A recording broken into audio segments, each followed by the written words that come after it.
Today, folks, we've got another update on the living room remodeling. This is, I think, the third update on this that we're doing. As you can see, I have more of the wall completely off. Well, I think I had that before. I have some wires preliminarily run. They'll have to be attached and boxes put in when I put the T111 on the bottom here. And also, I've got to redo that box when I put the drywall up there. But before I get to that point, let me just show you some of what we've been doing here. As you can see,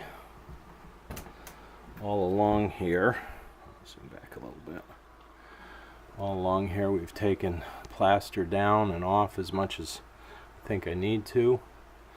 And what you can see there is the results of the Great Stuff foam insulation that I've sprayed in any voids I could find in the wall. You can see it down, especially along the bottom there, because when I pulled that bottom board off, a lot of the plaster came out, and I came right down to the basic stonework there. You can see all the lighter color blobs there. That's all that Great Stuff insulation. And also, we had to try to fill that in as best we could because I was getting a lot of cold air coming in through there. Some of the voids between the stones, it was either the mortar had disintegrated, or when I pulled the plaster off, some of the mortar came off. But there were some voids that went fairly deep. I actually, on this wall, went through 4 cans of that Great Stuff, 2 of which were the big crack filler variety.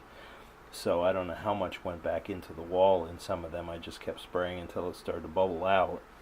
But I'm trying to seal off the drafts here before I put further insulation, and also try to keep some of the bugs and things out that could happen here out in the country.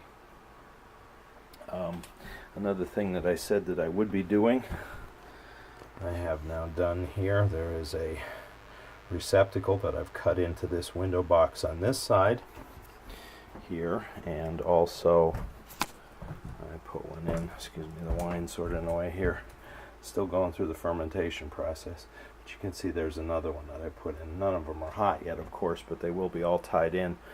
When I'm all done, I'll have a receptacle there, the one in there, one down here, one there, and then I have one around the corner there. Sorry, I'm moving the camera pretty quickly. I also have the wires run here for 2 4-foot electric baseboard heaters that'll be installed. Again, those can't be screwed to the wall until after the T111 is on. I just have to drill a hole to get the wires through from the back. There'll be one under this window box and one under this window box. So that'll give me a total of, I think my other heater over there is 5 feet, so 13 feet of strip heat in this room. That's pretty close to what I need. I may, when I get to this last window here in the room, when I do that wall, I may put a 2-footer under that. I'm not sure with the doorway there and the stairs right there. We'll have to see. I don't want it to be a tripping hazard that people bump against going up and down the stairs. So, but we'll get to that when we do. Now, my next phase of the operation here, you can see I've started here after spray foaming and running all wires I needed to run. Then between these backer boards that were in here, these are the old ones that were here that I'm using again, I've put this 1/2-inch green styrofoam insulation board that will suffice to give me a level of extra insulation in here. And then below the chair rail here, this is the old chair rail. I'll be putting some new in the other part of the wall. Below that will all be T111, and then as you can see above the chair rail is drywall, and I'm only using 3/8 drywall here. I don't need anything more substantial, simply because it's not a weight-bearing wall at all, so it's just a wall covering essentially. I have one by furring behind to give me something to screw it into to support it, and then I'll paint it, finish it off, tape it, and and then paint it. So, and also you can see I put a new cleat along the top there for the drywall to be attached to, and also the vertical pieces of furring I have to put in. And also, as I've been showing you here along the bottom, I had put a cleat along the bottom. It was just a piece of 1x lumber that I ripped back. I have to eyeball this a bit because I want it to be as close as I can get it.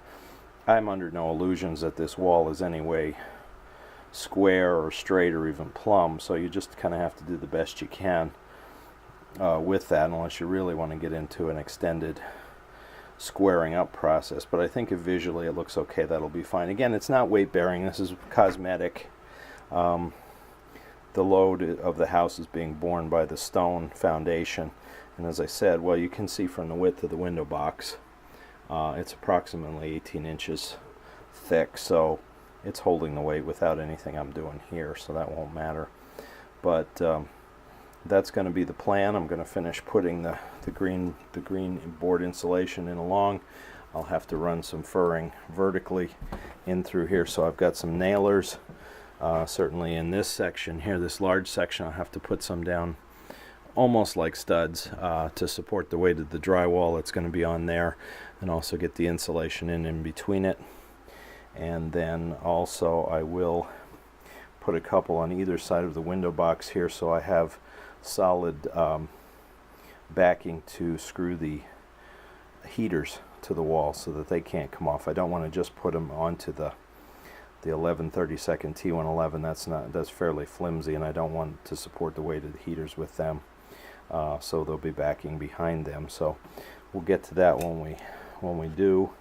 And then it's the tricky business of getting the electric boxes in. I've got to really continue to chip away at the plaster as deep as I can get it down to the stone. Hopefully shallow boxes will work, that I have enough space that I can get them in so that they're flush and still not overcoat my box, that I don't have too small a boxes for what I'm putting in with wires.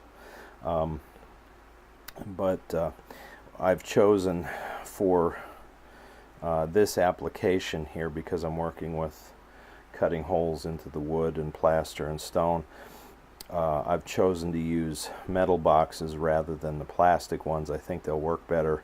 All you have to do is make sure you have your grounding screw in them, and then also what I do is I will put tape around the sides of the receptacles just to make sure that there's no chance of any kind of short or anything like that. But metal boxes do work. They're not as practical or as quick, shall we say, as the plastic ones, the PVC ones that they have nowadays. But for this application, I think it'll work better, and so that's what I've been using here. So we'll continue on with this. Once this is completed, then I can begin to put the rest of my drywall in my ceiling like I've started to do here. The reason I couldn't finish off this side is I still had more wires to run up in there. As you can see, I had to run a couple home runs to the panel box, which is outside, which is out on the porch. But I had to run, oh, what is it? Was it 2 lines? I think I had to run 2 more lines, one for electric heat, and then one for second floor electric heat, and then anything up in here yet to get around the room anywhere. Once I put the drywall up, obviously I'm not getting back in there. There are no splices in there, so that can be buried in the wall just like you would in new construction.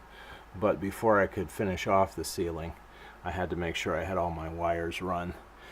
And as I've said before, with remodeling, nothing works standard, normal, or easy.